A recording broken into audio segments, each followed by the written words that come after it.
In this video I'm going to show you how to unfollow everyone on TikTok. That is quite simple and easy to do, guys, so let's begin. And first open up your TikTok application and there hit at your profile icon.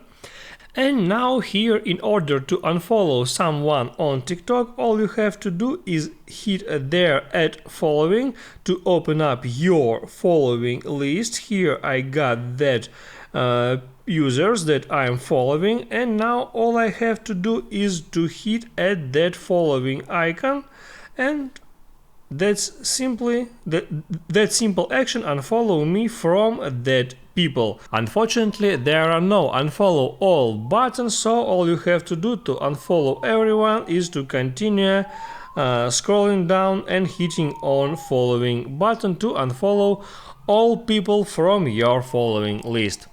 That's all about how to unfollow everyone from TikTok. If this video helped you out, don't forget to like and subscribe.